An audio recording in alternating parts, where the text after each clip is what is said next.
Two Google engineers have committed suicide on Tuesday in their own home in Los Altos. I was reading Blind and I saw this, and it's super unfortunate, but the first thought that comes into my head is the golden handcuff.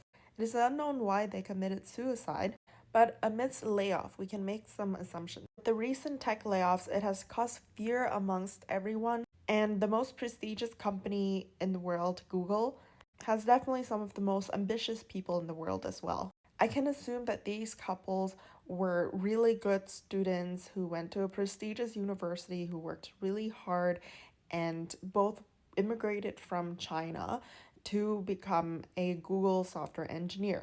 And that's a huge accomplishment, but when that fear and anxiety keeps looming over layoffs, they're gonna start blaming themselves. And for people who have built a family and have lived their entire lives in prestige, it is going to be really hard to accept a failure, especially this late in life. And of course, it's gonna affect mental health. Here's what the poll on Blind have said. 37% thinks that Sundar is the worst CEO ever, similar to Steve Ballmer. 7.5% still thinks he's the best. I'm not sure who these people are, but they seems like suck-ups. It's a very unfortunate thing, but it definitely stirs a big conversation on Blind. And here are some of my top comments that I read through. I am in YouTube. I cannot get to sleep since last Wednesday. Layoffs should be fast and deep ones. Fear and suspension could trigger severe mental problem if you already been stressed.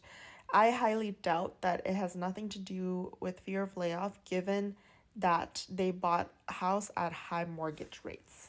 You can find another job, don't worry, you're good engineers.